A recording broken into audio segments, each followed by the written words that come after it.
네, 안녕하십니까? 김민우입니다.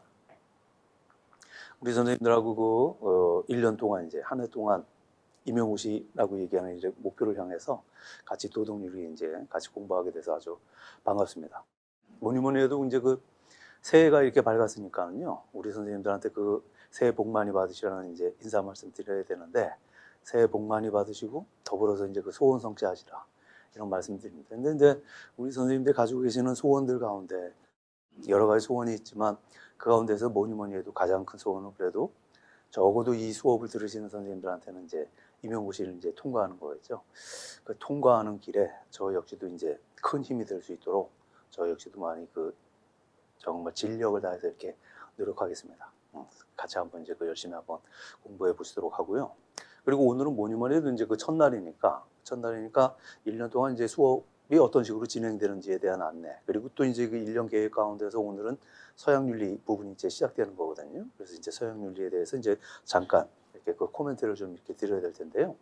일단은 연간 수업 계획과 관련해 가지고는 우리 선생님들 그 합격 전략 설명이라고 얘기하는 그런 영상을 많이들 보셨으리라고 생각합니다. 못 보신 분은 반드시 이렇게 보시고요. 반드시 이렇게 보시고 그걸로 이제 그 우리 연간 수업이 어떤 특징을 가지고서 어떤 내용을 가지고서 그리고 어떤 순서를 가지고서 이렇게 진행되는지 그걸로 이제 그 합격 전략 설명의 자료로 이제 그 대신 하려고 합니다. 그거 보시면서 이제 참고하시면 되겠어요. 그런데 그 합격 전략 설명회도 시간으로 따지면 한 시간 반 정도 이렇게 됩니다.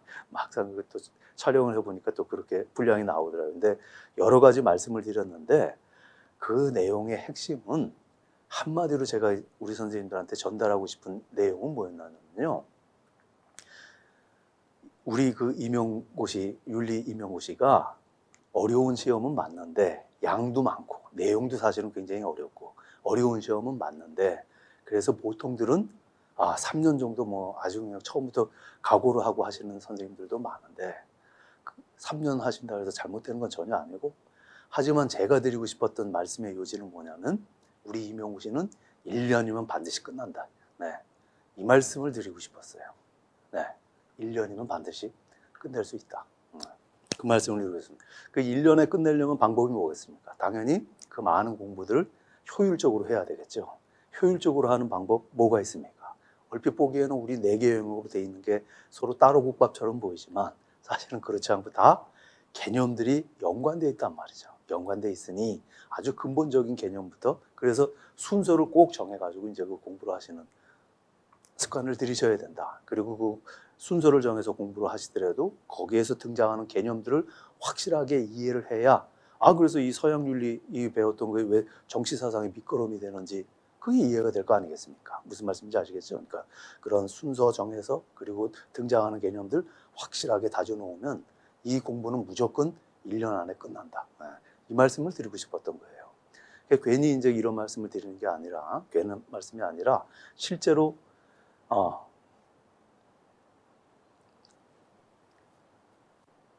저 개인적인 자신감이 아니라 실제로 그거를 증명이 됐어요. 증명이.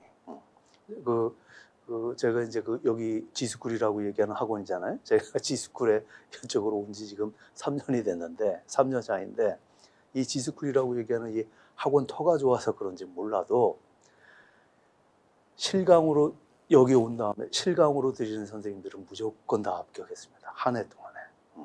근데 실강으로 들으시는 분들은 두 종류예요. 연간 패키지로 들으시거나 부분으로 듣는 분인데 일단은 뭐 제 경험에 의하면 부분으로 듣는 분들은 다 실전 모고 때 들어오셨습니다. 연강 아니면 부분만 실강으로 들으시는 분, 직접 와가지고 들으시는 분은 실전 모고 때 이렇게 들어오셨어요. 그분들이 다 실전 모고 들으셨던 분들 다 포함해서 최소한 1차는 다 통과했습니다. 다 실제로. 그래서 우리 선생님들도 우리 수업 이렇게 들으면 1년 안에 무조건 끝난다. 그런 자신감 반드시 가지시기 바랍니다. 무슨 말씀인지 아시죠? 네, 그 말씀을 드리고 싶었던 거고요. 그래서 그런 차원에서 이제 좀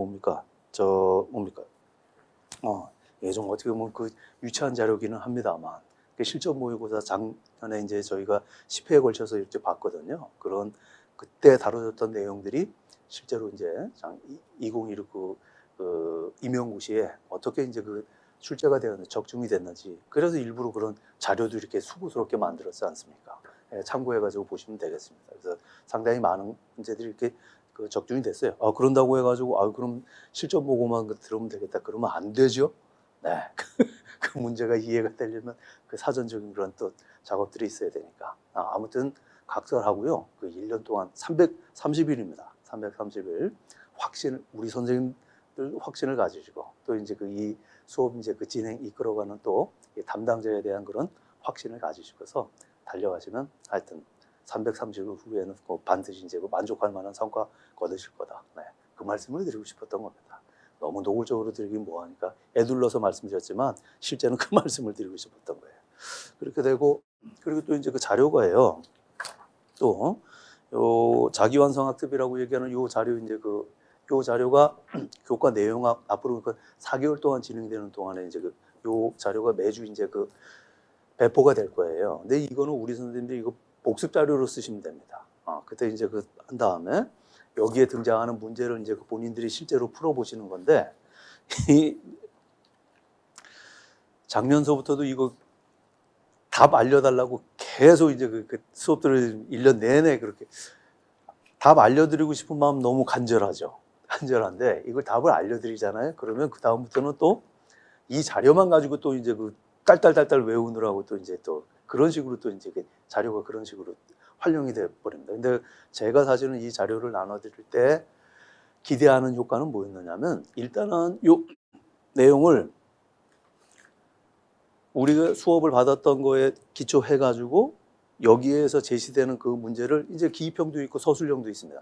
그걸 본인이 직접 이렇게 쓰시는 거예요. 쓰시는데 타이프 모의가 아니고 직접 본인이 그 자필로 이제 그 답안지를 작성을 해 보시는 겁니다.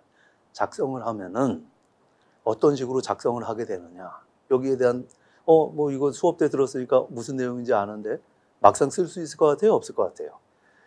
한 글자도 못 씁니다. 그런 식으로 한 글자도 못 쓰고 당연히 이제 이거 어느 정도 아는데 그러면 이거를 쓰기 위해 가지고 당연히 이제 우리 학원 교재가 됐든 아니면 선생님들이 뭐 기본서가 됐든 이런 자료들을 자연스럽게 이제 뒤적이면서 거기에 나왔던 말을 이제 옮겨 쓰게 돼요.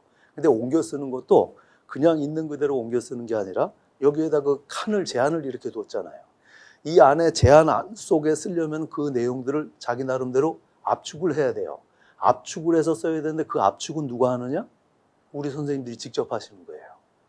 거기에서 나와 있는 여기에 이 정답 나와 있구나. 그 긴 글을 자기 나름대로 간략하게 요 압축하는 게 대충 어떻게 되는 거예요? 대충 우리 임용고시에서 그 서술형 답 요약하는 그 분량 정도 이렇게 되는 겁니다. 그 내용을 압축하다 보면은 그 다음부터는 자연스럽게 그 내용이 자기 걸로 자연스럽게 그 뿌리를 받게 돼요. 그래서 직접 써보는 게 그렇게 중요합니다.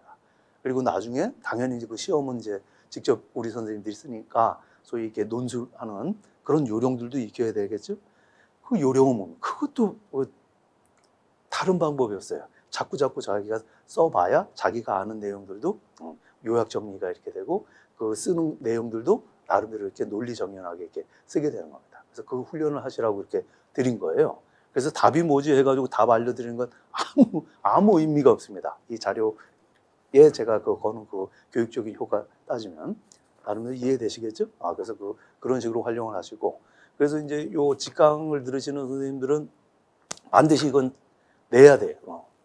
해도 좋고 안 해도 좋고가 아니라 숙제입니다. 숙제. 그래서 반드시 이번 주에 나가면은 다음 주에 이제 저거 들어오기 전에 수업 들어올 때 반드시 저한테 이제 제출을 하시면 제가 거기에서 이렇게 보고 나름대로 이제 코멘트를 달아가지고 뭐 잘하셨다 이런 식으로 하면 됩니다. 아니면 요약을 할 때 뭐 이런 방법으로 해보세요. 나름대로 이제 그런 코멘트를 달아서 또 이제 다시 한번 이제 돌려드릴 테니까 그런 피드백 이렇게 받으시면 되겠습니다. 그리고 또 뭡니까 온라인으로 이제 들으신 선생님들은 이게 안 되잖아요. 안 되니까 무조건 하십시오. 무조건 하시는데 보내는 방법은 이제 이거를 이제 촬영을 해가지고 본인이 작성한 내용을 이제 촬영해가지고 이미지 파일로 만들어가지고 메일로 보내주시면 되겠어요. 그래서 우리 저기에도 알려드렸습니다. 홈페이지에도 알려는 드렸습니다만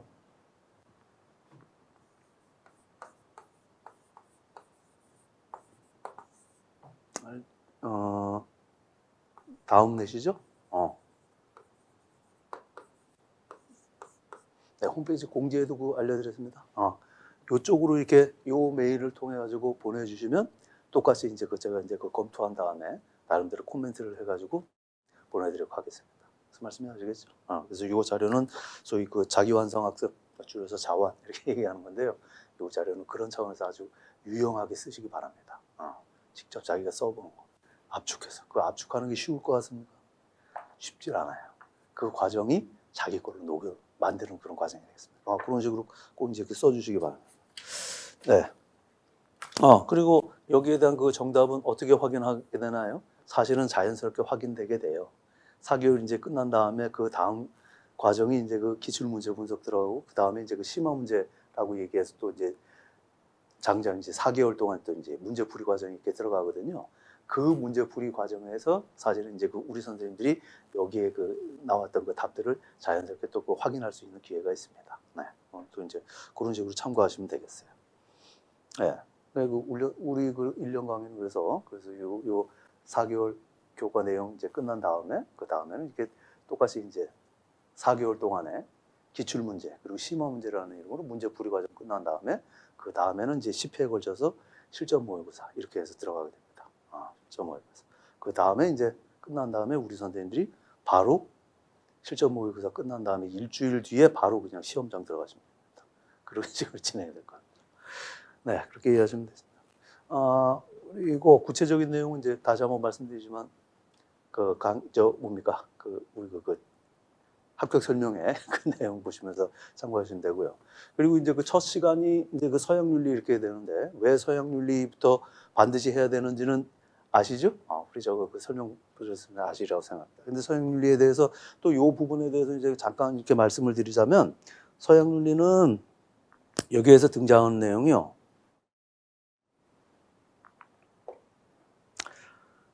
한번 볼까요? 사상가들이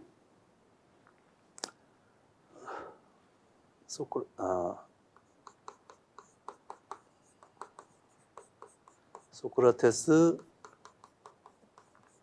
플라톤, 아리스토텔레스, 다음에 헬레니즘의 이제 그 스토아, 에피쿠로스, 그다음에 중세에 오게 되면 이제 아우구스티누스, 아퀴나스.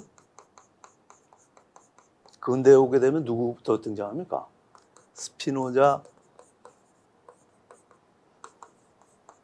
흉, 다음에 이제 칸트, 다음에 공리주의자, 실존주의자, 공리주의, 실존주의. 네. 실용주의라고 얘기하기도 좀 민망합니다만 이제 그 주의인데 이제 주의는 이제 우리 그 추세에서는 잊혀져 가는 이제 됐습니다. 아무튼 그 기존에는 이제 그 실용주의에서 주의 이렇게 나왔었죠. 이렇게 됩니다. 이런 범위 내에서 이제 그 출제가 되는데요. 그 말은 이제 서양 윤리 사상 사이에는 이렇게 살았는데 서양 윤리라는 이름으로는 문제가 6문제가 출제가 돼요. 6문제가 출제가 되는데 아주 특이하게 작년에는 이게 14년서부터 이제 우리 선생님들이 보시는 요 양식이 14년부터 시작이 됐거든요. 14년부터 지금 보니까 몇 회입니까? 지금 26년이니까 지금 12회차가 이렇게 되잖아요. 처음으로 서양 윤리가 작년에 5문제 나왔습니다. 작년에.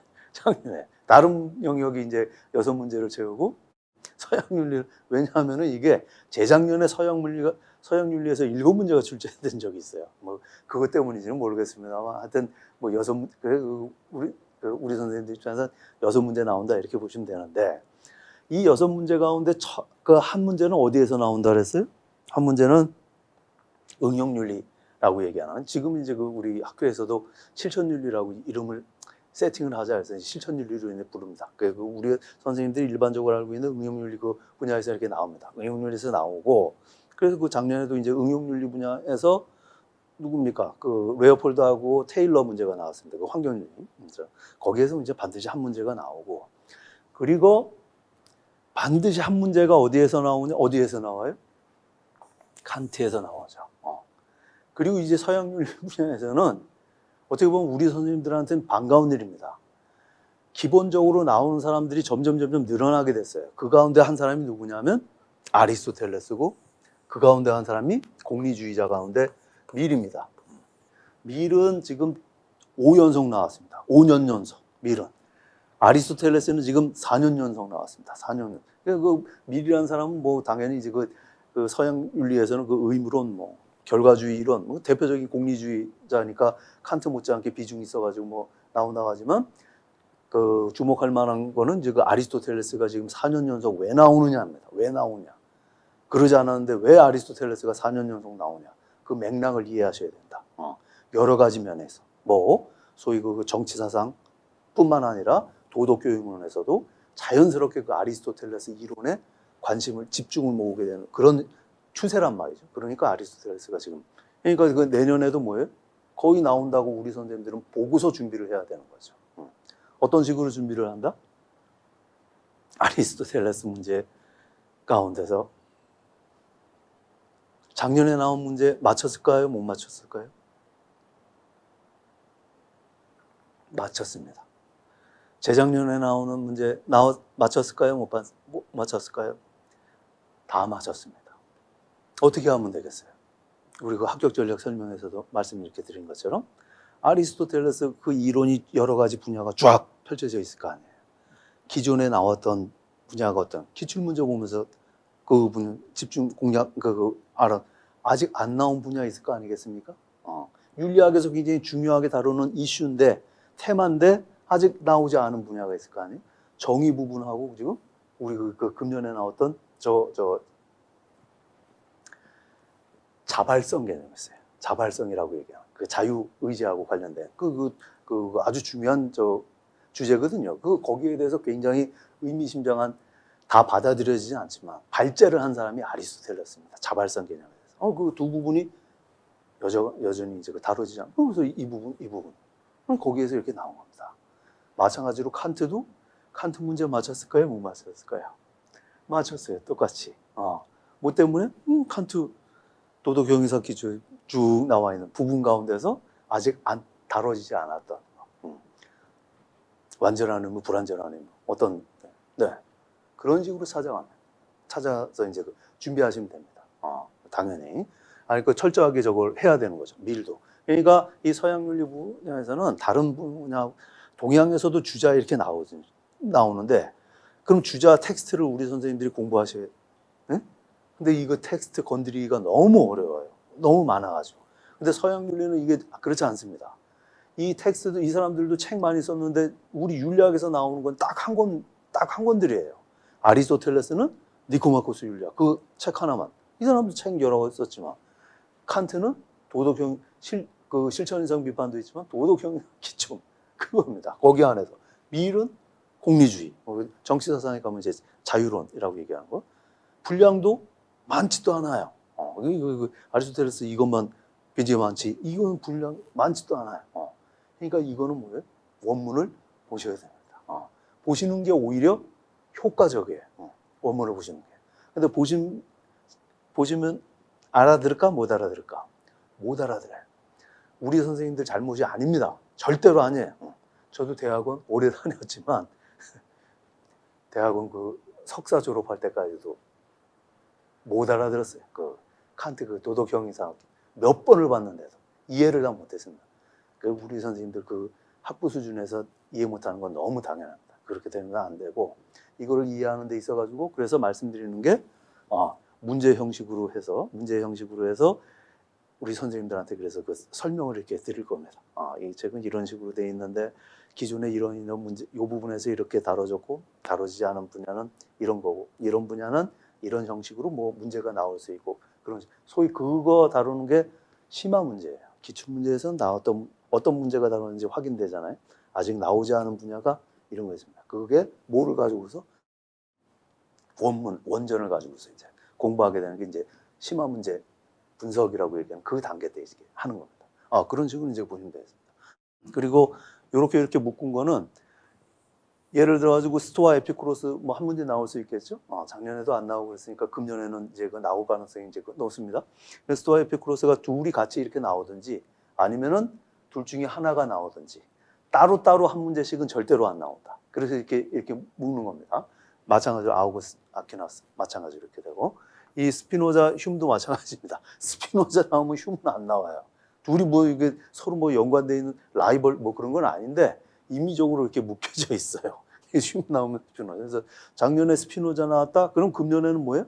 스피노자 연달아서 나올 리는 없습니다. 반대로 그러니까 그럼 흉 더 이렇게 비중이 뭐 그런 겁니다. 공부에 관해서는 그렇게 됩니다.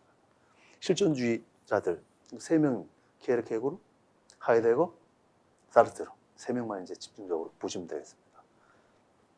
네, 공리주의자는 뭐 벤담하고 밀 둘밖에 없는데 그건 밀이 압도적이다 이렇게 되고 실용주의는 잊혀져가는 추세다. 우리 그 임용고시에서는 네. 여기에 대해서는 뭐 그 여러 가지 말들이 많이 있었습니다. 실용주의 그 지나치게 우리 윤리학회에서만 지나치게 그 주의에 대해서 집착하는 면이 있어서 여러 가지 반성들이 있었거든요. 근데 이제 금년서부터 이제 그거 적극적으로 반영하기로 돼 있어서 그렇게 그런 추세로 이렇게 보시면 되겠습니다. 네. 그리고 여기에 그 한글 하나 더 이렇게 덧붙여서 말씀드리자면 요거는 매해 이렇게 나온다라고 장담은 말씀드리지 못하지만 소위 말해서 이제 그 이 서양 윤리 요 부분에서는 윤리학이라고 얘기하는 분야가 또 따로 있어요.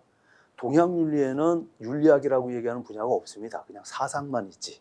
근데 서양 윤리에는 윤리학이라고 얘기하는 분야가 있어요.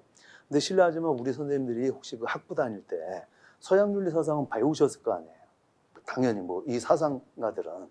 근데 윤리학이라고 얘기하는 분야를 혹시 배우신 적이 있습니까? 따로? 학부 때 그 강좌명으로 해서 윤리학. 응용윤리는 배우셨을 거 아니에요. 응용윤리. 근데 윤리학이라 그 배우신 분도 안 배우신 분도 있겠. 근데 윤리학이라고 해가지고 배우신 적이 있습니까? 기억나세요? 상대주의, 뭐 이기주의, 공리주의, 의무론, 메타윤리, 분석윤리 이게 의무 저기에서 자유의지론 뭐 이런 거 다루는 게 윤리학이에요. 그런 거 그 배우신 기억 있으세요? 그 가물가물하면 거의 안 배우셨을 거예요. 그런데 이제 우리 그 임용고시에서는 이 윤리학에서 다뤄지는 문제들이 간혹 출제가 이렇게 됩니다. 그 메타윤리라고 얘기하는 게 대표적인 거예요. 메타윤리라고 해가지고 나오는 거 있죠? 분석윤리라고 얘기하는 거. 혹은 뭐 윤리학이 분류가 뭐 기술윤리, 뭐 규범윤리, 이렇게 얘기되는 것들이 다 윤리학에서 다뤄지는 그런 것들이에요. 여기에 관련된 내용들이 심심치 않게 이렇게 나옵니다.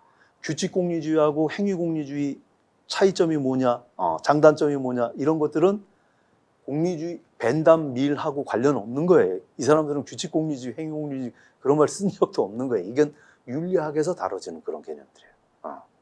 무슨 말? 지난 시간에는 저거 뭡니까? 아퀴나스 문제가 나오면서 이중효과 원리라고 얘기하는 거 나왔죠. 근데 그 이중효과 원리도 물론 그 아퀴나스가 그거 참 나중에 또 저거 하겠지만 참 그 옛날 사람이 참 그 이중효과 원리. 근데 그 이중효과 원리라고 얘기하는 것도 일반적으로는 아퀴나스 이론에서 다뤄지는 게 아니라 윤리학 이 안에서 다뤄지는 여러 가지 이제 의무론 가운데 의무들이 상충할 때 이 문제 해결하는 데 쓰는 원칙이 뭐냐 했을 때 등장하는 게 이중효과. 그래서 넓게 얘기하면 또 그것도 어떻게 보면 윤리학과 관련된 내용인데 이렇게 볼 수도 있습니다. 아무튼 그런 것도 머릿속에 함께 참고해 주시고. 그래서 윤리학에 관한 내용들도 우리 선생님들이 기본적으로 알아두시면 좋다. 이런 말씀이 되겠습니다. 네, 이게 서양윤리 이 부분에 관한 말씀이 되겠습니다. 네. 이 정도 이제 그 염두에 두시고서 우리 서양윤리 부분 이제 그 공부하시면 나름대로 또 이제 효과적이라고 생각합니다. 오케이? 네. 혹시 뭐 질문? 네, 이제 그 본격적으로 우리 그 수업 들어가서 서양윤리 사상자 그러면 그 제일 먼저 등장하는 인물이 이제 소크라테스에 관한 얘기입니다. 소크라테스인데, 우리는 뭐 이제 당연히 이제 시험과 관련해 시험에 초점을 맞춰가지고 이제 그 수업을 해야 되니까 안타깝게도 이제 그 소크라테스는 우리 시험에서는 그렇게 자주 등장하는 인물은 아닙니다. 본격적으로는 이제 말씀드린 것처럼 아리스토텔레스 그리고 그 이전에 아리스토텔레스하고 비교 좀 이제 비중은 훨씬 떨어지지만 그래도 언급되는 사람이 있다 그러면 이제 그 플라톤에 관한 문제 이렇게 나오죠. 그런데 뭐니 해도 이제 그 서양 윤리의 사상의 이제 시작은 소크라테스부터 이제 시작을 해야 됩니다. 근데 그 소크라테스에 대해서 우리 선생님들이 익혀 두셔야 되는데 이해해 두는 게 굉장히 중요합니다. 근데 소크라테스에 대해서는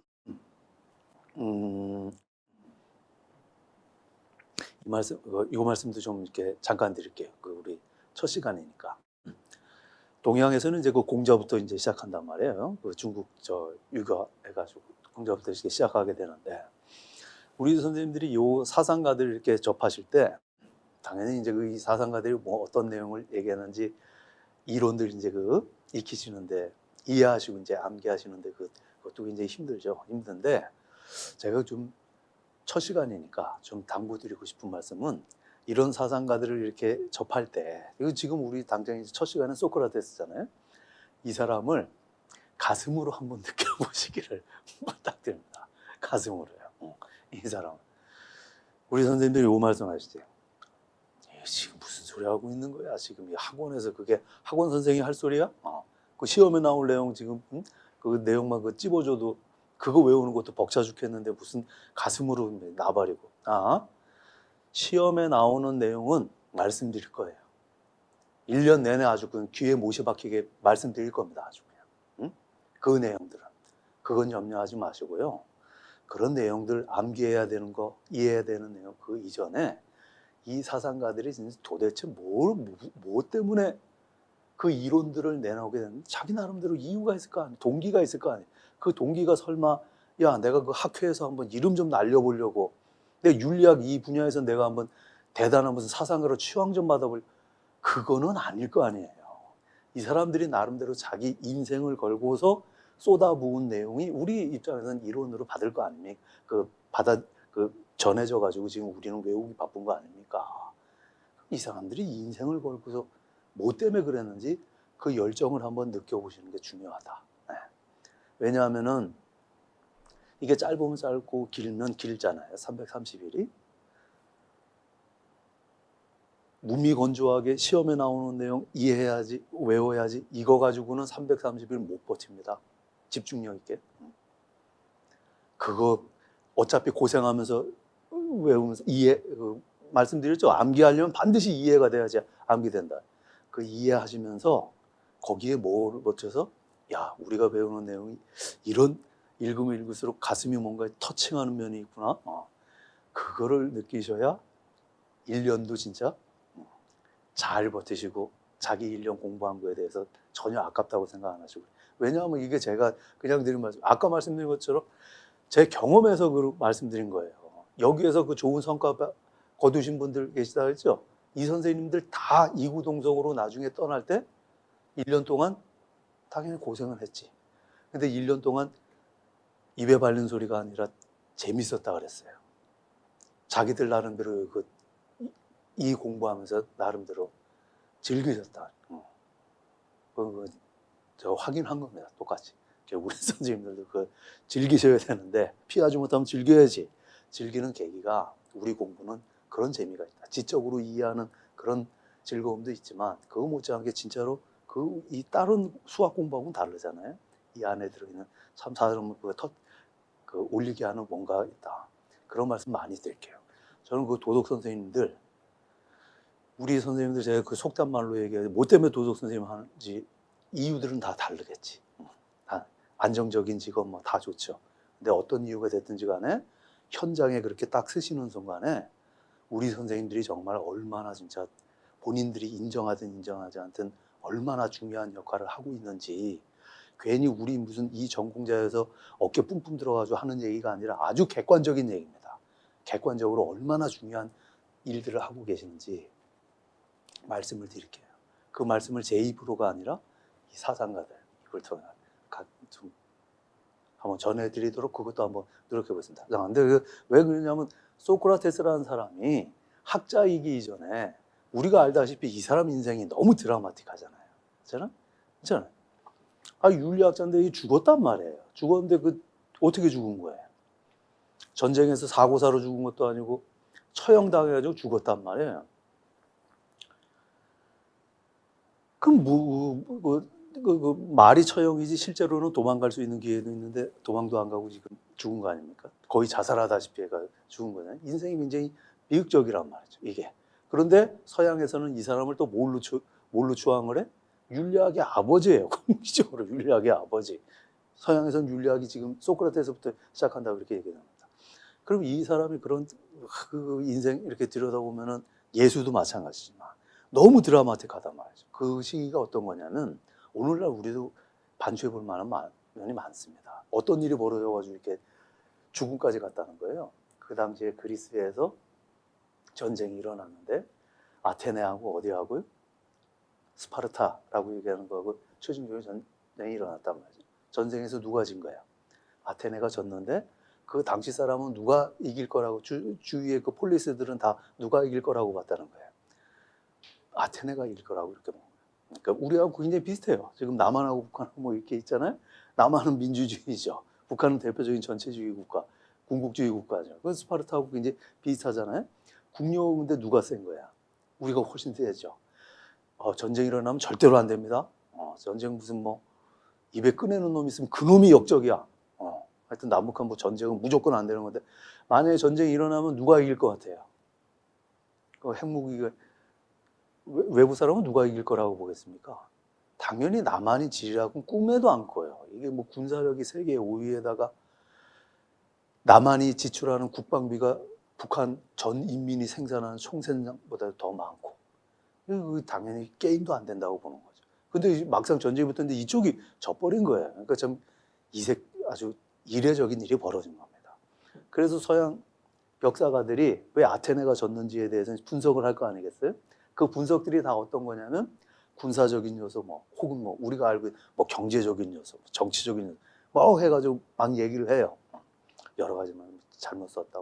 심지어는 또 마침 봉쇄 전략을 잘못 썼는데 그 안에서 전염병이 일어나고 어쩌고저쩌고 해가지고 아테네가 백업 했는데 재미난 게 소크라테스는 자기가 몸담았던 그 아테네가 그런 식으로 그 패망한 거에 아주 그 맥없이 무너진 거에 대해서 원인 진단을 어떻게 했느냐면 뭐라고 한 것 같습니다. 이 사람은 한마디로 얘기해서 아테네 도덕적 기강이 무너졌기 때문에 졌다 이렇게 본 겁니다. 그래서 아테네가 쇠락의 길을 걸었다 이렇게 보는 거예요. 근데 우리 선생님들이 그 얘기 들으면 맞아 그런 것 같아 하면 그렇게 느껴져요? 아니면 에이 무슨 신화 같은 얘기를 해. 남한하고 북한하고 싸우는데 남한이 졌어요. 이유가 뭐예요? 남한이 도덕적 기강이 무너져가지고 그래. 미국하고 이라크하고 이라크가 졌어. 뭐 때문에? 이라크가 도덕적으로 기강이 무너져서 그래. 그거 납득하는 사람이 누가 있겠어요? 그게 거의 기독교인들이 뭐라고? 신이 져버려가지고 진 거다. 그 얘기 거의 신화 같은 얘기처럼 들리잖아요. 근데 보세요. 이 사람은 진짜 그렇게 믿었고 그게 환상적인 얘기가 아니라 그게 굉장히 사실은 설득력 있는 얘기입니다. 무슨 얘기예요? 도덕이라고 얘기하는 게 한 사회를 유지하는 데 있어서 물론 도덕적이라고 해서 한 사회가 막 부강하고 경제적으로 융성하고 그런 건 아니죠. 근데 한 사회의 존립에 있어서 그리고 그 안에 살고 있는 개인의 존립에 있어서 도덕이 얼마나 중요한 역할을 하는지 그거를 과학적으로 증명한 사람이 있어요. 그 사람이 누구냐면 혹시 좀 전에 들으셨죠? 듀르켐이라는 사람입니다. 우리 도덕교육론에서 이제 잠깐 배우죠? 듀르켐이라는 사람. 그 사람이 사회학자인데 이 사람은 구체적으로 도덕사회학자라고 얘기해요. 이 사람은 아주 그냥 과학적으로 그걸 분석해가지고 개인의 존립, 사회의 존립에 있어서 도덕이 어떤 식으로 기능하는지. 그거는 나중에 이제 잘 얘기했을게요. 이 사람은 그렇게 된 거예요. 아테네 도덕적 기강이 무너져가지고 그랬다. 이렇게 된 거예요. 그럼 도덕적 기강이 어떻게 해서 무너진 거야? 소크라테스하고 지금 대척점에 있었던 사람들이 누구예요? 소피스트라는 사람들이죠. 시대적으로 따지면 서양에서 그 철학이 그리스에서 이렇게 일어납니다. 그리스에서 일어나게 되는 계기가 뭐 때문에 있느냐? 여러 가지 분석도 있지만 여기는 그 대표적인 게 사제 집단이 없어서 그랬다. 우주 만물이 눈에 보이는 세상은 고정돼 있어 아니면 항상 변하죠. 근데 이 항상 변하는 이 물리적인 세계에서 변하지 않는 어떤 것, 자기 스스로는 변하지 않지만 다른 것들을 변하게 만드는 어떤 힘 혹은 원리가 있다. 라는 그런 기발한 아이디어를. 대부분은 그런 힘을 뭘로 설명을 했겠어? 대부분은 다 신입니다. 무슨 신. 근데 그 신 딱 지어버리고 하나의 원리로서 설명을 하려고 했던 게 그리스 사람들이었어요. 그래서 이 사람들이 제일 처음에 시작됐던 건 자연철학 이렇게 얘기합니다. 자연철학은 딴 게 아니라 오늘날로 얘기하면 물리학자들 같은 거였어요. 만물은 뭐 물로 4가지 원소로 돼 있다 뭐 등등. 그러다가 시간이 지나면서 아테네가 융성하던 그런 시기에 사람들이 아테네 쪽으로 몰려들면서 모든 그 그리스 인근에 있는 모든 이 두뇌들이 다 아테네로 이제 여기 제일 돈벌이 된 이쪽으로 몰려들면서 이 사람들 관심사가 이제 자연 문제가 아니라 인간 삶에 대해서 어떻게 하는 게 잘 사는 것인지 우리식으로 얘기하면 이제 윤리학에 관심을 가지기 시작했다. 그 소피스트들이 그래서 넓게 얘기하면 소크라테스도 소피스트다 이렇게 얘기한다는 거 아니에요? 그런데 이 소피스트라고 소크라테스가 아주 세게 부딪히죠. 똑같이 윤리학에 대해서 관심이 있었는데 이 소크라테스 어디에서 부딪힌다는 거예요? 상대주의. 이쪽은 뭐라 그래? 보편주의? 요즘은 보편주의. 상대주의, 보편주의 겁니다. 근데 봐요. 요것도 참고로 알아두세요. 상대주의는 윤리 이론 중에서는 뭐 상대주의도 있고 보편주의도 있고 장단점이 있습니다. 그런데 우리 윤리 선생님들은 전공자들은 이거 명심하셔야 돼요. 상대주의 좋은 점이 있습니다. 좋은 점이 있는데 상대주의는 우리 윤리를 공부하는 사람들 입장에선 바짝 경계해야 돼요. 바짝 경계해야 된다고. 왜냐하면 이 상대주의가 좀 더 극단적으로 흘러가면 뭘로 넘어가냐면 상대주의에서 주관주의로 넘어갑니다. 도덕적으로 옳은지 그른지 그 기준은 서로 다를 수 있어. 안중근이 좋은 사람이냐 나쁜 사람이냐. 한국 사람들은 좋지. 일본 사람들은 나쁜 놈이라고. 누구 말이 맞는 거야? 그건 서로 상대적일 수 있지. 잘 봐요. 요것도 이제 다른 얘기지만 안중근은 일본에서도 좋은 사람으로 봐야 됩니다. 그건 뭐 이건 못 본 그 얘기는 차치하고 이렇게 한국에서는 좋지만 일본에서는 서로 이건 상대주의예요. 그런데 이게 그냥 뭐 한국에서는 좋지가 아니라 한국 사람 안에서도 어떤 사람은 안중근 좋다 그러고 어떤 사람은 나쁜 놈이라고 그건 개인마다 다 다를 수 있지. 이렇게 얘기가 되면 이건 상대주의에서 머무는 게 아니라 주관주의로 가버리는 겁니다. 그렇죠? 그럼 이렇게 가버리면 무슨 문제가 나오느냐? 서로 다른 견해를 존중하자 좋은 말이지만 그게 아니고 그건 도덕은 없다라는 말하고 똑같이 되는 거예요.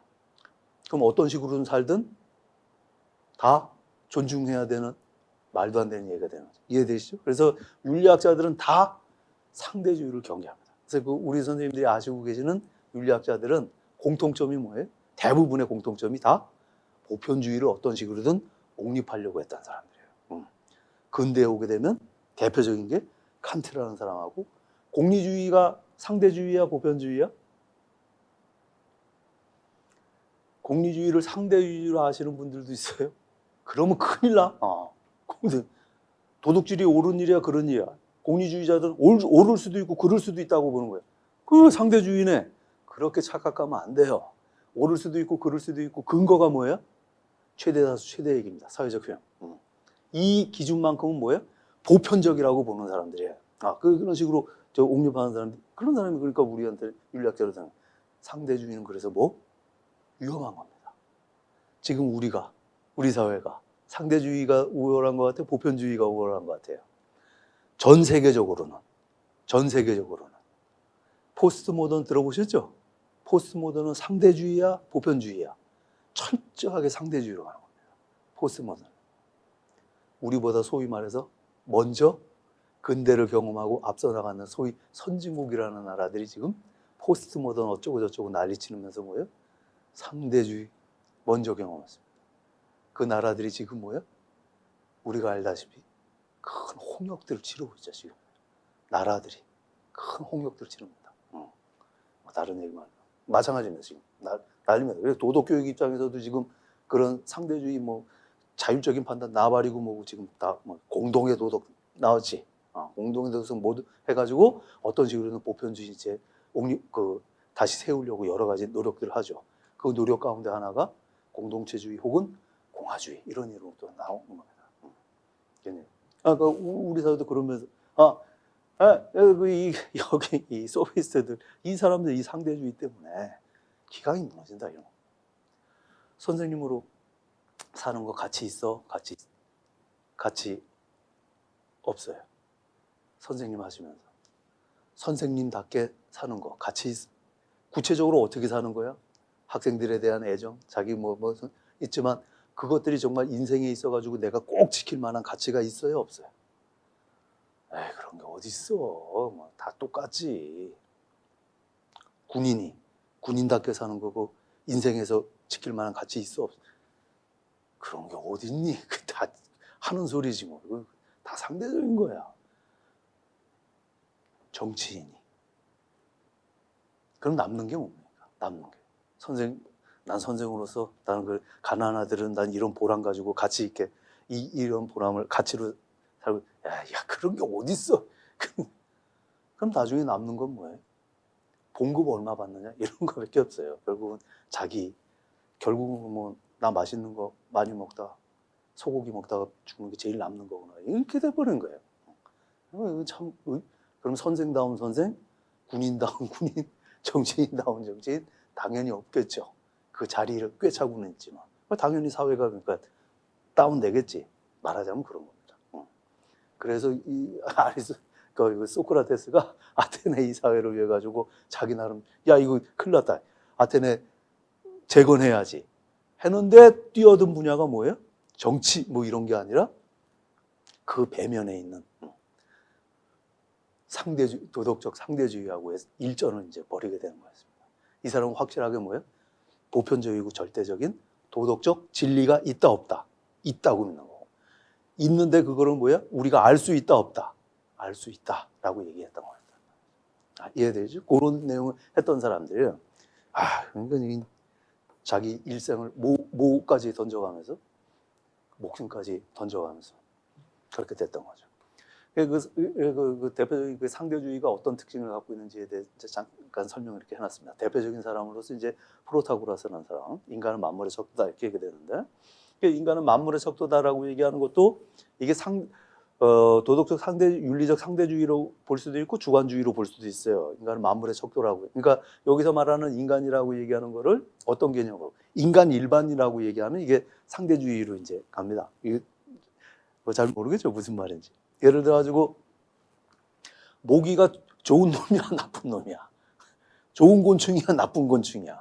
벌은 좋은 놈이야, 나쁜 놈이야. 우리는 봤을 때 뭐야? 인간들은 다 이구동성으로 거기에 대해서 모기는 나쁜 놈, 벌은 좋은 놈 이렇게 되지. 그럼 모기는 지가 봤을 때 맞아, 나는 여기서는 존재해서는 안 되는 곤충이야. 그렇게 할 일 없겠지. 이거는 인간들한테서는 나쁜 곤충이지만 곤충들 관점에서 봤을 때는 이게 좋은 곤충이야, 나쁜 곤충이야.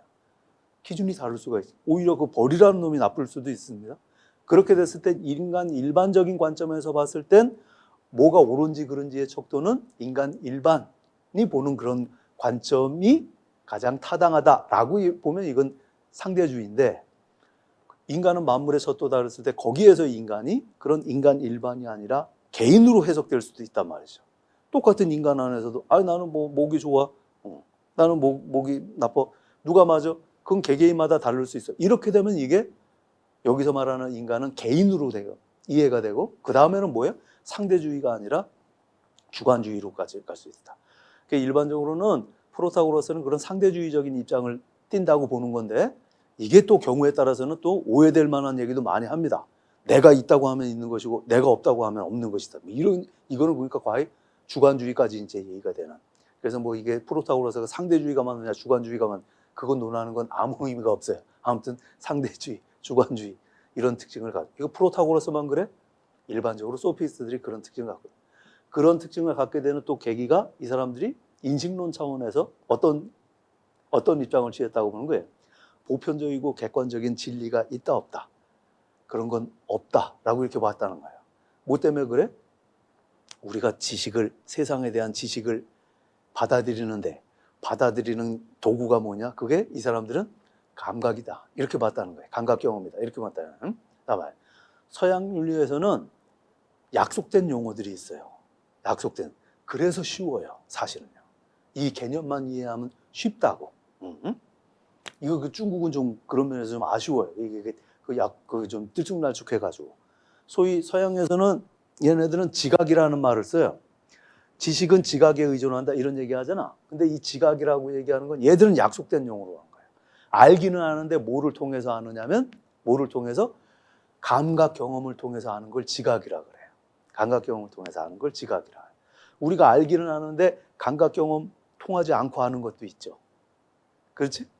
감각 경험을 통하지 않고 경험하고는 상관없이 오로지 속된 말로 대가리만 굴려가지고 아는 게 있어요. 머리만. 대표적인 게 뭐야? 삼각형의 내각은 180도다. 그거 어떻게 하니? 내가 삼각형 그 각도기로 재니까 말도 안 되는 거죠. 그게 아니라 머리로만 이렇게 하는 거야. 그런 거 있지. 근데 이 사람들은 모든 그런 지식의 출발은 감각 경험으로부터 나온다. 이렇게 보는 사람이야. 근데 문제는 감각 경험은 어때요? 이게 특징이 상대적이라고요. 오늘이 추웠어 안 추웠어요? 추웠죠, 날씨가. 지금 저도 저거 보니까 낮 기온도 영하 3도래 오늘. 새벽에는 영하 6도 막 이랬대요. 다음 주 월요일 되면은 이게 마이너스 1도에서 3도까지 이렇게 올라간답니다. 영상 3도로. 그럼 그때 돼서는 춥겠어, 안 춥겠어? 안 춥지. 하지만 보세요. 동남아에서 지금 있다가 한국 여행 온 사람은 영상 3도 이러면 이 사람 죽겠어. 따뜻하겠어. 아유, 추워. 이렇게 되는. 누가 맞아? 그 누가 맡긴 경험 다 다른 거지. 이해되시죠? 감각 경험에서 서로 다를 수밖에 없단 말이죠. 그러니 모든 지식이 감각 경험에서 지각에 의존하는 한 거기에 대한 뭐야? 인식은 서로 상대적일 수밖에. 누가 더 맞는 거야? 말할 수가 없는 거죠. 그러면서 상대적일 수밖에 없다. 그리고 이 감각기관이라고 얘기하는 거는 진리를 인식하는 데 있어가지고 정확하지 않아. 정확하지 않지. 그렇죠? 확실히 그것만 말씀드리지 않아. 그래서 이 지식이 다 이런 지각에 의존하는 한 모든 지식은 상대적일 뿐만 아니라 보편적이고 절대적인 어떤 진리가 있다고 하더라도 이 진리를 인식하는 도구가 모인 한, 감각 경험인 한은 그 진리에 접근할 수 있다 없다. 한계가 있다. 뭐 이런 입장입니다. 그래서 상대주의 입장을 치다 보니까 야 그러면은 도덕적인 가치, 도덕적 진리, 보편적이고 객관적인 절대적인 도덕적 진리 있어 없어? 당연히 그것도 뭐야? 그런 것들은 없다. 있다고 하더라도 알 수 있다 없다? 없다. 이렇게 되는 거예요. 오로지 알 수 있는 건 지금 사회마다 도덕 규범은 있어, 도덕적 가치는 있어 없어? 사회마다 이런 가치가 도덕적으로 중요하지, 옹호하는 가치들이 있다. 근데 문제는 뭐예요? 그 가치들이 모든 사회가 똑같으면 모르는데 어떻게 돼? 서로 다르잖아요. 지역에 따라서. 지역이 똑같은데 또 시대에 따라서 또 달라요. 그럼 누구 가치가 더 맞는 거야? 서로 다른 가치? 누구 가치가 맞는 거예요? 감각 경험에 의존하는 한 누가 맞다 틀리다 구분하기가 없는 거죠. 구분할 수 없는 거죠. 그러니까 서로 맞다고 봐야지. 이해되시죠? 그런 입장의 상대주의를 갖고 있었던 사람들이에요. 그러다 보니 어떻게 돼? 원래 그런 뜻은 아니었지만 여러 가지 사회적인 그런 도덕적 기강을 이제 무의미하게 만들고 약하게 된다. 이런 겁니다. 거기에 반대돼 가지고 이제 그 소크라테스 같은 경우는 뭐가 도덕과 관련된 절대적인 진리가 있다. 보편적인 진리가 있다. 알 수 있다 없다. 진리가 존재할 뿐만 아니라 이 사람은 알 수 있다. 이렇게 뭔가했어요. 알 수 있는데 어떤 방법으로? 감각 경험은 아니겠지. 감각 경험 말고 다른 방법으로. 속된 말로 뭐 대가리만 굴려가지고 만날 수 있다. 이렇게 된 거예요. 소위 우리가 많이 들었던 용어 중에서 추론을 통해서 뭐 만날 수 있다. 소위 이런 식으로 지식을 아는 데 있어서 감각 경험을 통해서 아는 거를 그걸 경험론이라고 그래요. 경험론이라고. 아니다. 이성이 갖고 있는 추리 능력이 있어. 진리에 뚫고 들어가고 진리를 만나는 그 이성이 갖고 있는 그런 인식 능력이 있어. 그런 이성이 갖고 있는 그런 인식 능력을 통해 가지고 우리는 객관적이고 절대적인 진리에 도달할 수 있다. 이런 신념을 갖고 있는 사람들은 뭐라 그러냐면 경험론하고 반대돼서 합리론자 이렇게 들어보세요. 합리론이라고. 여기 소크라테스는 이제 그런 후자에 있는 사람입니다. 그 이해를 하시고요. 요것과 관련해서 한 말씀 좀 드리고 싶은 얘기냐. 소크라테스가 한 얘기 중에서 유명한 말 뭐 있습니까? 들어본 얘기 중에서 어떤 말이 있습니까? 소크라테스 말 중에 유명한 말. 설마 아무것도 못 들어볼 리는 없지. 제일 유명한 게 너 자신을 알라요.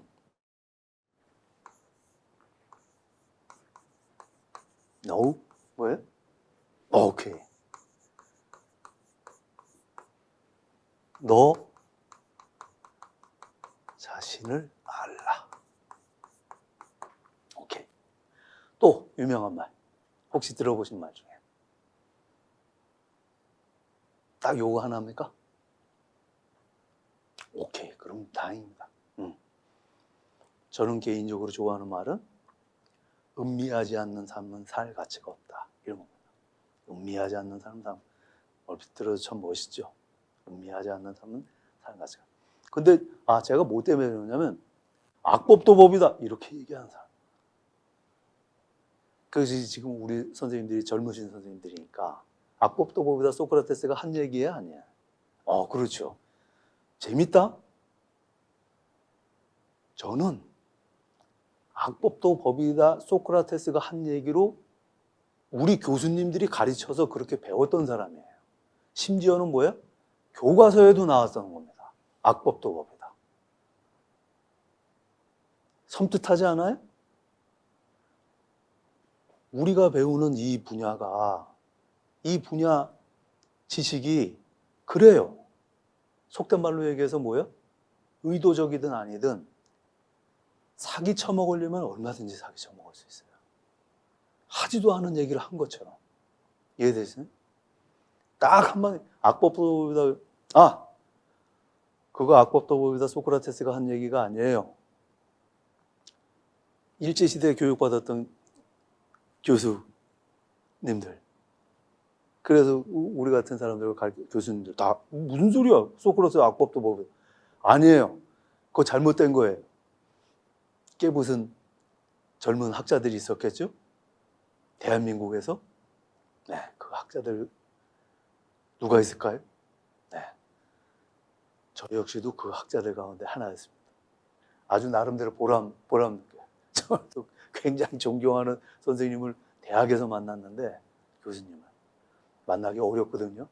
대부분 그 존경하는 교수님들 못 만나는 게 대부분입니다. 너무 억울하게 생각하지 마세요. 저는 이제 아주 운이 좋게 아주 존경할 만한 분을 대학에서 만났는데 그 교수님도 똑같이 악법도 법이다 소크라테스가 얘기한 그렇게 가르쳐 주셨어요.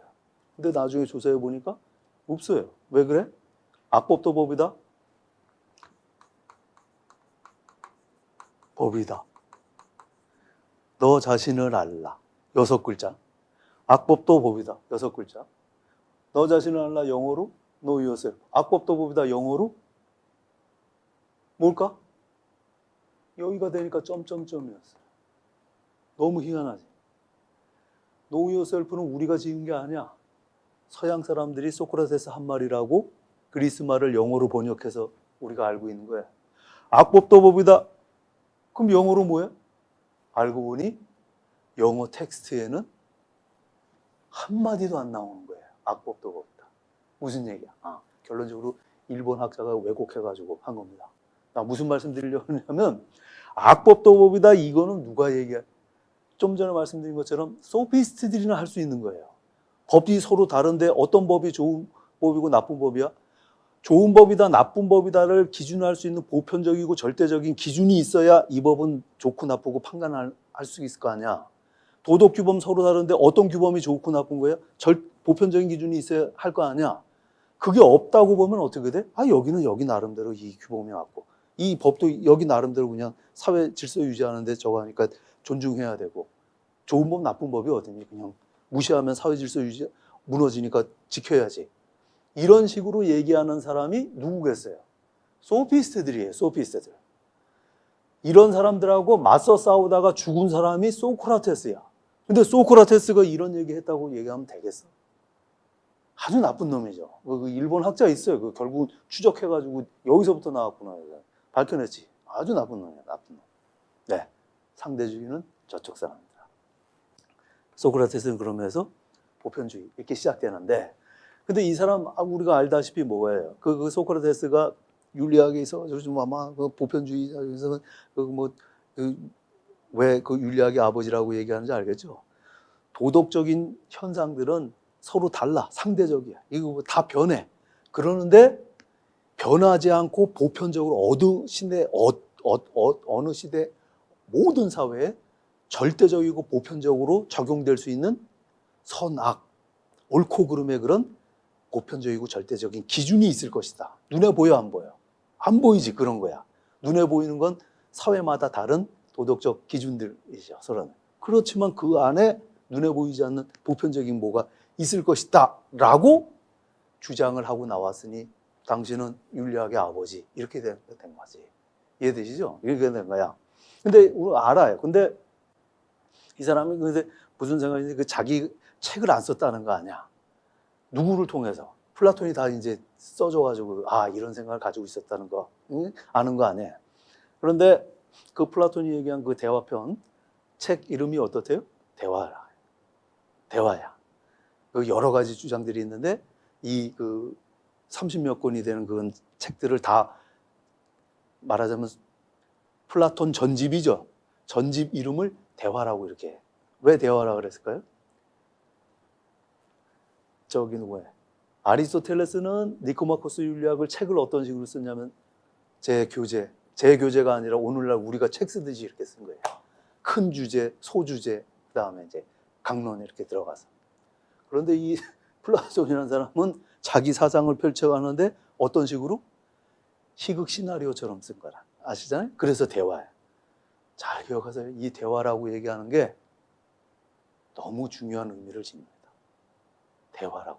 나중에 동양윤리하고 비교를 해보세요. 지금은 이쪽만 하니까 재미없지? 동양윤리하고 같이 비교해보세요. 동시대를 거의 비슷한 시대를 살았던 공자맹자하고 서양에서 이 사람들 사고를 비교해보세요. 너무 재밌습니다. 너무 재밌어요. 자, 일단은 대화 잘 기억해 주세요. 대화였는데 그 책에서는 일부분은 소크라테스 사상을 담고 있으면 전하면서도 일부분은 또 이제 플라톤 사상도 담고 있다. 이렇게 평가를 받아요. 그러니까 어느 부분이 플라톤이고 그거 우리 구분할 필요 있어 없어? 없고 일단은 대화편에 나와 있는 모든 내용들은 플라톤 이름으로 이제 다 이제 우리는 그냥 하는 겁니다. 이데아론, 뭐 영혼 삼분설 다 이렇게. 근데 기본적으로 소크라테스라는 사람이 갖고 있었던 윤리학에 대한 그런 신념이 있었다는 건 언제 알아요. 그게 뭐냐면 이제 우리가 알고 있는 그런 지덕복 합일설이라고 얘기하는 거였습니다. 지덕복. 그렇죠? 잘 아시죠? 지덕복 합이라는 게 뭐예요? 지식하고 덕하고 지금 복이라고 얘기하는 게 지금 행복이라고 얘기하는 거죠. 지식, 덕, 행복이 지금 똑같다 이렇게 봤다는 거지. 지금 얘기한. 왜 지식하고 덕은 같다? 절대적인 도덕적인 진리 있다 없다? 있다고 보는 거지. 보편적이고 절대적인 도덕적 가치 덕 있다 없다? 있다고 보는 거죠. 근데 그거 알겠는데 이 두 가지가 뭐야? 같다 이렇게 얘기해. 지식이 덕이라고 얘기하는 거야. 그리고 이 덕이라고 얘기하는 게 곧 행복이다 이렇게 얘기하는 거야. 그래서 행복하려면 지식 써야 된다 이렇게 얘기가 되는 거죠. 이렇게 얘기가 되는 거야. 왜 이런 얘기를 하게 됐을까? 왜 이런 얘기를? 내용 보면 그 고등학교 교과서에서도 나와 있는 내용들 이렇게 써놨습니다. 왜 덕이 행복하고 하고 이렇게 써놨는데 요거를 저는 좀 다르게 설명을 드려볼게요. 어차피 다 아는 거지만 그래도 이제 소크라테스, 플라톤뿐만 아니라 아리스토텔레스까지 그리고 그 이후에도 다 이해하는데 반드시 우리 선생님들이 알아놓으셔야 되는 그런 개념을 중심으로 이렇게 설명을 이렇게 드려볼게요.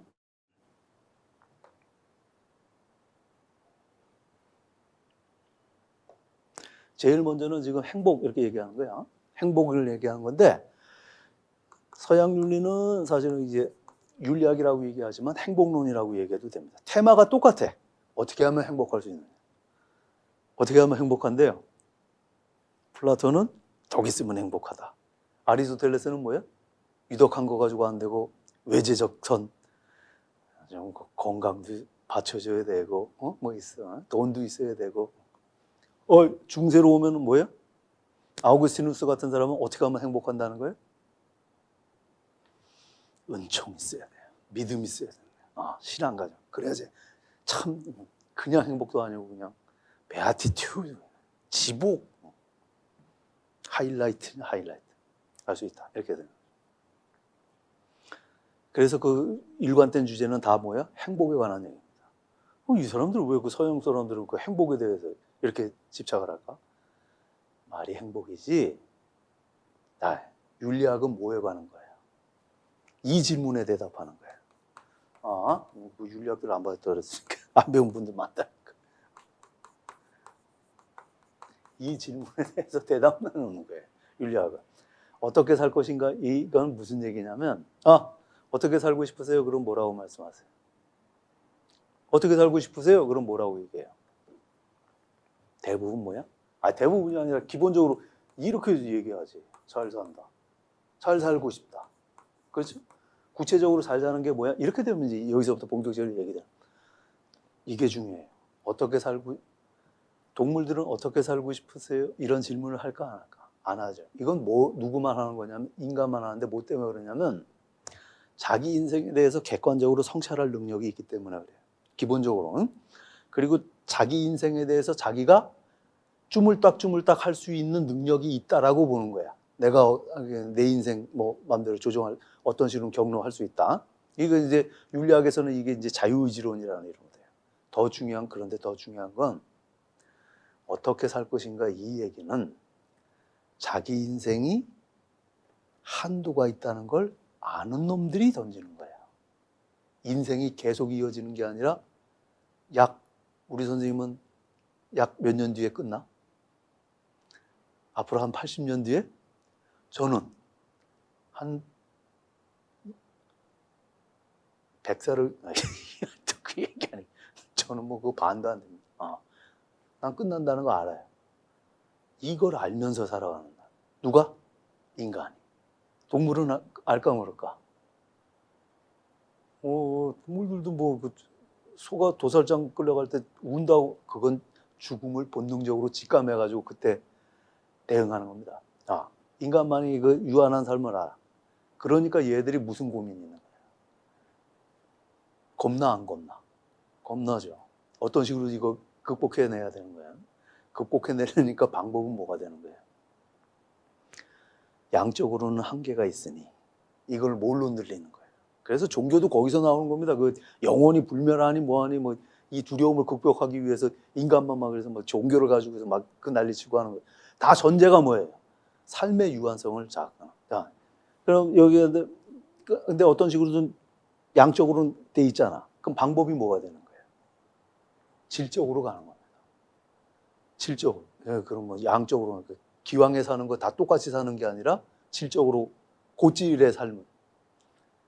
그냥 사는 게 다 똑같은 게 아니라 기왕이면 뭐야? 더 질 높게 살고 싶은 욕심이 있는 거죠.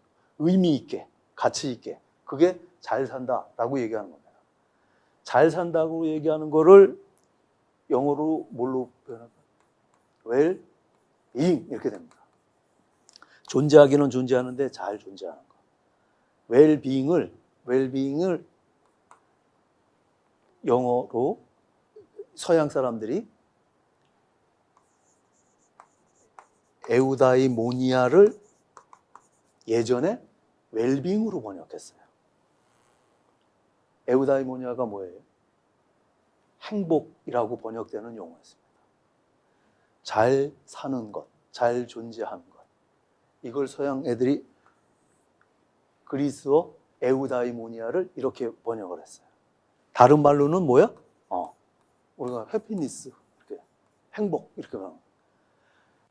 윤리학은 그래서 서양 애들은 주제가 뭐예요? 뭐가 행복하냐? 이 주제로 가게 되는 거예요. 계기가 뭐예요? 이렇게 연결이 되는 거였습니다. 결국은 뭐예요? 잘 사는 것.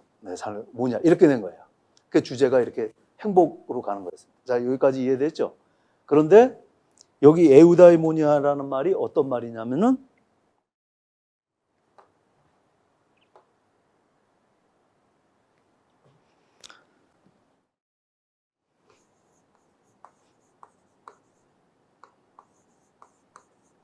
라는 말의 어원이 에우라고 얘기하는 거는 좋다라는 얘기예요. 훌륭하다, 잘 이런 말이에요. 영어로 얘기하면 잘, good, well. 문제는 다이모니아인데 다이몬이 뭐냐면요. 그리스 사람들이 믿고 있는 신앙 중에 정령이 있어요. 혹시 그 모노노케 히메라는 만화 영화 본 적 있습니까? 그 도깨비 공주, 월령 공주. 보신 적 있죠? 응? 그 주인공 왜, 응? 멧돼지들 막 그냥 막 나오고 막. 거기 가면 숲 속에 들어가면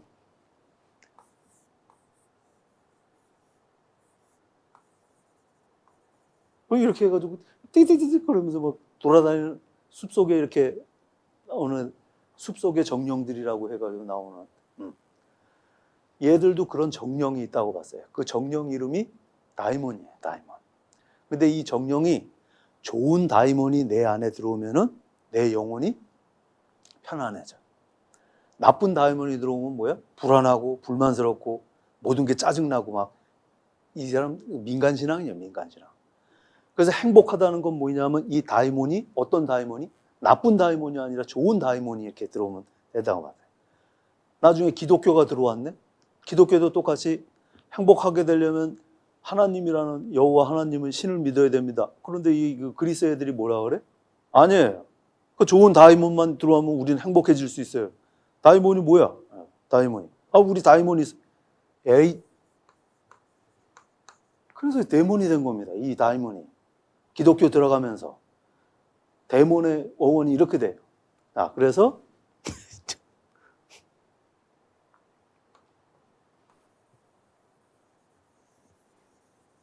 에우다이몬이라는 말이 다른 말로 번역을 하면은 혹시 피타고라스 들어보셨어요? 피타고라스가 플라톤, 소크라테스한테 영향을 가장 많이 준 사상. 그렇죠? 피타고라스. 피타고라스가 유다이모니아를 어떤 식으로 번역을 했냐면 미안합니다.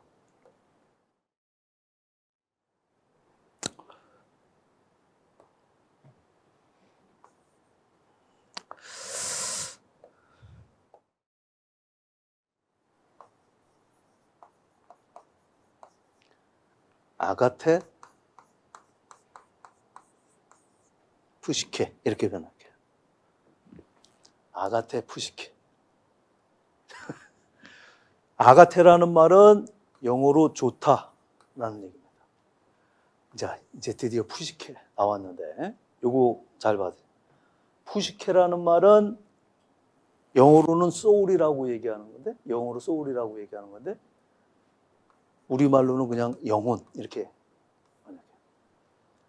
푸시케는 뭐냐면은 푸시케는 얘들이 돌에는 없지만 생명체에는 있는 것. 우리도 또 물질로 이루어져 있잖아요. 근데 우리가 동물들은 뭐야? 이 물질로 이루어져 있는데 이 물질들이 가만히 있지 않고 막 활동을 하잖아. 활동을 하게 만드는 눈에 보여 안 보여? 안 보이는 어떤 힘이 있을 거 아니에요? 그 힘을 뭐라고 얘기했냐면 그걸 푸시케라고 얘기한 거예요. 푸시케. 그럼 그 힘들이 뭐냐 그러냐면 그걸 대표적인 게 이 힘들이 욕망, 정념, 지각, 지성 이렇게 됩니다. 나중에 지금 뭐 안 쓰지만 나중에는 이거 보면서 꼭 써놓으세요. 왜냐하면 이거 써먹을 때가 너무 많아요. 푸시케 한문으로는 어떤 개념하고 제일 이 푸시케 지금 영어로 얘기하면 뭐예요? 이 푸시케에 대한 학문이 푸시케록이 사이콜로지죠. 사이콜로지가 우리말로는 뭐라고 번역해요? 심리학 이렇게 번역하죠. 중국 사람들이 말하는 심이라는 개념하고 제일 비슷한 거야. 심이랑 나중에 육아 가면은 말이에요. 육아에 가면은 심성론 들어가면 아주 우리 선생님들 머리 쥐가 나가지고 심통성정 뭐 성과정이 있다. 근데 인심도심 또 뭐야? 심이 뭐가? 형기를 지향하면 그게 인심이 되고 의리를 지향하면 그게 도심이 돼. 중국 사람들이 얘기하는 심도 이러이러한 요소들이 있다라고 본 겁니다. 성정뿐만 아니라 뭐가? 지각 능력, 뭐 인식 능력 이런 것들 다 포함해가지고 심 얘기. 자, 그때 돼가지고 또 이걸 토대로 해가지고 이해하시면 훨씬 더 쉬워요. 오케이? 자, 다시. 이렇게 푸시케라고 얘기하는 게 사이케라고 영혼이라고 얘기하는 게 이렇게 나눠져. 동물들은 기본적으로 욕망이 있지. 욕망이 있고 정념이라고 얘기하는 건 우리 선생님들이 감정 이렇게 생각해 주시면 돼요. 욕망은 뭔지 아시죠? 내가 그 물질 갖고 있기 때문에 뭐 배고플 때 먹고 싶고 성욕 막 이런 게 수면욕 아주 기본적인 육체가 갖고 있는 기본적인 충동들입니다. 오케이? 정념은 대표적인 게 여러 가지 감정들이에요. 감정들 가운데서 어떤 거? 이완용이 좋은 사람이야. 그렇게 되면 뭐야? 그 얘기 들으면 욕망이 생기는 게 아니라 뭐가? 화가 일어나요. 뭐라고? 소위 그런 것들이 정념이에요. 오케이? 지각은 아까 말씀드린 것처럼 뭐를 통해서? 감각 경험을 통해서 하는 거예요. 개도 지 새끼 남의 새끼 구분해. 눈에 보이는 거는. 오케이? 소위 지성이라고 얘기하는 건 뭐겠어? 좀 전에 얘기한 것처럼 눈에 보이지 않는 것까지 꿰뚫어 보는 능력이야. 동물들은 뭐 요거 있지. 이것도 정념 있지. 지각 있지. 동물들한테는 없는 건 뭐야? 이게 이제 그 사람들한테만 이렇게 있는 거예요. 말되죠? 우리말로는 지성이라고 보다는 우리 보통 이성 이렇게 얘기하는 거였습니다. 오케이? 됐죠? 자, 그러면 행복이라고 얘기하는 건 뭐냐면 이 영혼이라는 놈이 굿하다는 거야. 이 영혼이라는 놈이 굿하다고 얘기하는 거는 이 그 아가토스라고 얘기하는 말이 영어로 굿으로 번역되는 건데 이 굿이라는 말이 이 사람은 굿한 사람이야. 그러면 이거 우리말로는 이걸 선 이렇게 얘기하잖아요. 선. 근데 선이라고 얘기하는 거는 착하다는 얘기예요. 착하다는 얘기. 좋다는 얘기는 착하다는 얘기와 똑같아? 아니면 그거하고는 좀 달라요? 이 사람은 얘는 굿보이 이렇게 되면 착한 아이야 이렇게 얘기하지만 이 물은 사이다 맛이 테이스트 굿 이렇게 얘기하면 맛이 착하다 이런 얘기 아니지. 그게 아니라 훌륭하다라는 말이죠. 이 아가토스라고 얘기하는 이 말은 착하다라는 의미도 담고 있지만 사실은 더 큰 의미가 훌륭하다는 의미예요. 훌륭하다는 거. 훌륭한 사람은 착한 사람일까? 나쁜 사람일까? 봐봐요. 어떤 면에서 그러니까 모든 면에서 훌륭한 사람은 야, 이런 사람이 훌륭할 리는 없잖아요. 다른 사람은 이렇게 막 사기쳐오면서 그것 때문에 들킬까봐 마음 조마조마하면서 이런 사람이 훌륭한 사람일 리는 없잖아. 그러니까 훌륭한 사람은 기본적으로 뭐예요? 이 사람들이 얘기한 도덕적인 그런 자질은 기본적으로 갖춰진 사람인데 도덕적인 자질만 얘기하는 게 아니라 여기서 말하는 아가토스라는 굿은 도덕적인 자질하고는 상관없이 모든 면에서 하여튼 무조건 뛰어난 거를 의미하는 훌륭한 거를. 무슨 말씀인지 이해돼? 서양에서는 이 굿이라는 말이 착하다라는 말로 도덕적인 의미로 좁혀가지고 사용되는 게 이제 기독교에서부터 사용합니다. 칸트 선의지, 이건 착한 의지예요. 아주 뭐 뛰어난 훌륭한 의지 이런 게 아니라. 그래서 무슨 말씀을 드리냐면 이 굿이라는 말이 탁월하다는 말이다. 뛰어나다는 말. 이 탁월하다는 말하고 일맥상통하는 그리스 용어가 뭐였냐면 그게 여러분들이 아시는 아레테라는 말이었어요. 엑설런스라는 의미에. 우리말로는 뭐라고 번역해? 덕이라고 얘기하는 개념이었다고. 그러니까 어떤 사람이 어떤 행복이라고 얘기하는 건 뭐냐라고 얘기하냐면 당연히 마음적으로 심란한 거 아니면 마음적으로 평안한 거. 영혼이 평안한 거예요.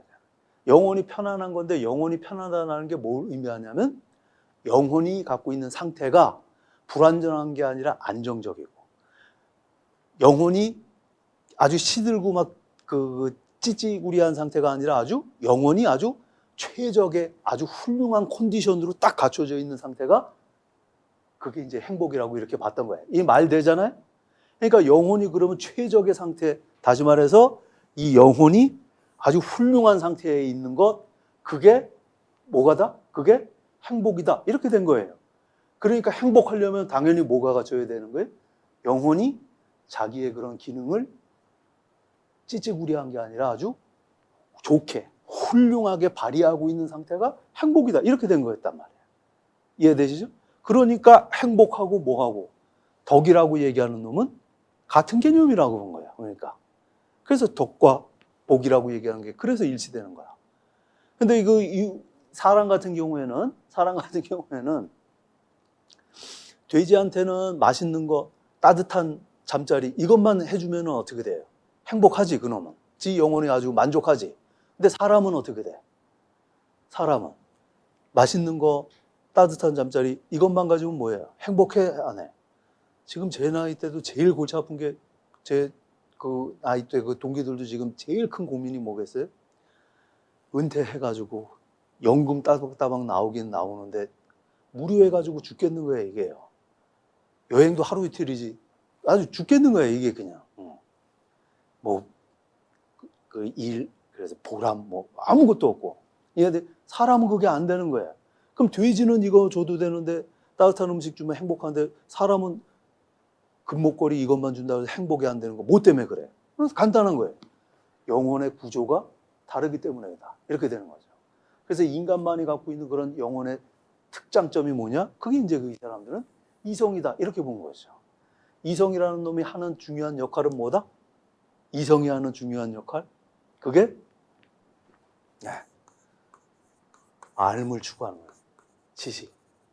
이성이라는 거. 아, 오늘 많이 힘드실 텐데 힘든 김에 좀 한마디 좀 더 짚어놓고 가자. 이성은 영어로 reason이죠. 그리스어로는 로고스라 합니다. 나중에 또 많이 들은 거예요. reason이라는 건 이성이지. 우리 이성 있지. 이성이 무슨 어떤 성질이야. 한문으로는 이렇게 쓰잖아요. 어떤 성질이냔 말이야. 이성이 뭐예요? 어떤 성질이야? 결론적으로만 말씀드릴게요. reason을 우리말로는 뭐라고 번역해요? 이성보다도 우리 같은 사람이 이성으로 번역하지. 우리 같은 공부 안 하는 사람들은 reason 그러면 뭘로 번역하겠어? 중학생들이. 이유잖아요, 이유. 우리한테는 어떤 특성이 있는 거예요? 사람은 이유를 궁금해해요, 이유를. 어떤 일이 벌어지면, 그런구나가 아니라, 왜 이러지? 바꿔 얘기하면 다른 말로는 뭐예요?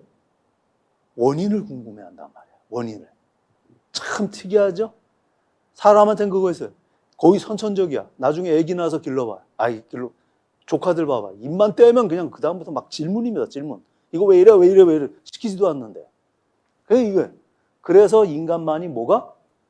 겉으로 드러나는 현상, 그것만 보고서, 계절이 4개로 바뀌었구나. 이것만 보는 게 아니라, 이거 왜 바뀌지? 이유를. 눈에 보이는 현상들 밑에, 눈에 보이지 않지만 이것들을 움직이는 원인을 캐나간다. 이해되시죠? 거기서 알아낸 걸 우리는 뭐라 그래? 그걸 지식, 이렇게 얘기하는 거라. 이성이라는 놈은 갖고 있는 게 그래서 지식이에요, 지식. 알물 추구하는 거야. 그래서 당연히 어떻게 되는 겁니까?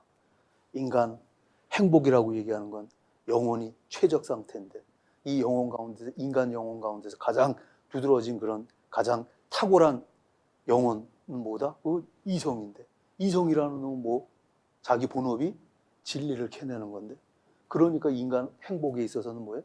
덕 가운데 가장 하이라이트는 뭐? 지식, 이성. 그래서 지식이 덕인 거고, 인간한테는 덕인 거고, 덕하면 행복인 거고, 거꾸로 얘기하면 그 지식이 행복인 거고, 이렇게 자연스럽게 이렇게 연관이 되는 거였습니다. 그리고도 나름대로 이렇게 말되죠? 봐요.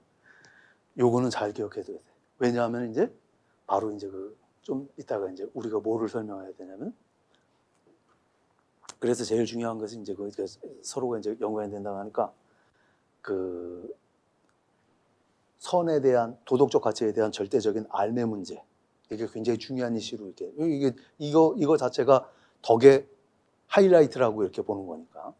근데 문제는 뭐가 되냐면, 또 인간이라고 얘기하는 건 기본적으로 뭐예요? 인간이 행복하기 위해선 인간이라는 놈이 어떤 구조로 이루어져 있는지 알아야 거기에 따라서 맞춤형 서비스가 들어갈 거 아니에요? 그게 소위 말해서 이제 영혼 분석이라고 얘기되는 겁니다. 플라톤한테는 지금 영혼 삼분설이라고 얘기되는 말로 펼쳐지게 되죠. 그 영혼 삼분설이라고 얘기하는 게 지금 이 가운데서 욕망, 정념, 지성, 이 3가지를 가지고서 얘기하게 되는 겁니다. 그렇게 돼요. 지식과 관련해 가지고는 구체적으로 이제 소위 어떤 이론으로 우리가 알고 있는 이데아설이라고 얘기하는 그런 이름으로 이제 펼쳐지게 되는 거고요. 한 말씀만 조금만 더 드리면은 이 이성이라고 얘기하는 것이 추구하는 이 알미라고 얘기하는 이 지식이라고 얘기하는 게 우리가 갖고 있는 상식하고 좀 다른 주장을 하는 그 소크라테스가 다른 좀 주장을 하는 게 뭐냐면 모든 덕은 뭐예요? 모든 덕은 하나로 수렴된다. 이렇게 얘기하는 거였어요. 소위 그 하나로 수렴되는 그 덕이 뭐라는 거예요? 그게 지식 이렇게 얘기하는 거였어요. 그래서 요걸 뭐라고 얘기하냐면 그걸 덕의 뭐라고? 단일성 혹은 통일성 이런 이름으로 우리한테 이제 그 전해지는 내용입니다. 덕이라고 얘기하는 게 영어로는 통일성이라고 얘기하는 게 영어로는 인테그리티 이렇게 말했어요. 인테그리티라는 말이 뭐냐면 서로 다른 요소들인데 이런 것들이 서로 뭐가 중구난방으로 따로 작동하는 게 아니라 원만하게 같이 어울려 가지고 작동하는 걸 인테그리티라고 그래요. 그 덕이라고 얘기하는 게 그래서 다 같이 작동한다 이렇게 보는 거야. 그러니까 모든 덕은 다 지식으로 수렴된다고 얘기하는 거예요. 그 말이 이제 덕의 통일성을 얘기하는 그 결정적인 단서가 됩니다.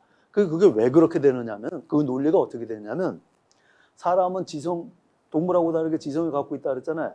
그럼 이놈이 무슨 역할을 하냐면 뭐가 있다, 뭐가 진리가 뭐가 이거다 그걸 아는 데서 끝나는 게 아니라는 거예요.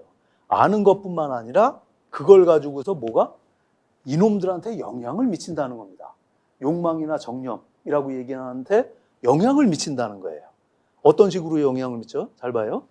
욕망이라는 놈은 욕망의 대상을 추구하지. 배고플 때는 음식을 추구하지. 배고픈 놈이 갑자기 음식 안 먹고 뭐 책을 뭐 할 리 없잖아요. 그렇잖아? 그러면 욕망이라는 놈은 항상 자기 욕망 추구의 욕망을 채울 수 있는 대상을 추구하는데 그 대상을 뭘로 인식하냐면 자기한테 좋은 거야, 나쁜 거야. 배고픈 놈한테는 음식이 좋은 거야, 나쁜 거야. 당연히 좋은 거지. 그래서 욕망은 항상 뭐를 추구하냐? 좋음을 추구하게 돼 있다. 욕망은. 구체적으로 얘기하면 좋은 것을 추구한단 말이에요. 다 똑같아. 그 좋은 것이 뭐냐? 욕망이 지시하는 데에 따라 가지고 그 대상들이 다 다르지. 그런데 사람이 이성이 있다라고 얘기하는 건 동물들은 없는데 이성이 있다라고 얘기하는 건 어떤 차이냐면 엄밀히 얘기하면 사람은 욕망이 좋은 것을 추구하는 것이 아니라 자기가 적어도 좋은 것으로 알고 있는 것을 추구한다는 거예요. 좋은 것이라고 알고 있는 것. 네? 지금 당장은 뭐예요? 쓴 거는 욕망이 추구하는데 음식을 먹는데 굉장히 써. 그러면 어떻게 돼? 퇴퇴퇴 받지. 하지만 뭐 사람은 뭐야? 그 쓴 게 뭐야? 약이다. 그러면 어떻게 돼? 꾸역꾸역 마시지. 좋다고 알고 있으니까. 이해되시죠? 그 사람은 다른 게 그래서 이 이성이라는 놈이 그런 식으로 욕망과 정념 영향을 미쳐요. 그 말 되죠. 영향을 미칠 수 있는 게 유일하게 인간이야. 그래서 어떻게 되냐면 욕망이라는 놈이 제대로 발휘되는 데 있어가지고 필요한 덕이 뭐냐면 그게 절제라는 겁니다. 왜냐하면 욕망은 그냥 끝없이 추구하도록 내버려두면 그거 죽어요. 결국에는 죽습니다. 죽어요. 그러니까 이게 욕망이 제대로 발휘되기 위해선 스톱해 주는 게 필요해요. 누가 제일 스톱을 잘할까? 사람이 제일 스톱 잘합니다. 그래서 아무튼 다른 동물들보다도 자연 적응력은 떨어지는데 지금 이 오랜 동안 이렇게 이어줄 수 있는 게 자기 욕망에 대한 그 컨트롤 능력이 있기 때문에. 그러니까 욕망은 그래서 절제라고 얘기하는 거예요. 정념은 이 사람들 얘기에 화나고 막 분노하고 하는데 이게 뭐예요? 그 대상이 적절해야 된다. 소위 용기라고 얘기하는 거예요. 화를 낼 만한 거에서 화를 내고 화내서는 안 되는 데서 화내면 안 되고 그게 이제 적절하게 이제 그 게 제대로 발휘되는 게 용기. 이렇게 얘기가 돼. 이것도 말 되잖아요. 근데 문제는 절제하고 용기라고 얘기하는 건 전제 조건이 있다는 거지. 그 전제 조건이 뭐냐면 참을 만한 것에서 참고 참을 필요 없는 건 참지 말아야지. 진짜 좋은 게 뭔지 알았으면 진짜 좋은 것 추구하고 진짜 좋은 게 아닌 것은 추구하지 말아야지. 예. 용기도 뭐야? 화를 낼 만한 대상이면 그러면 안 돼. 한마디로 얘기해서 뭐냐?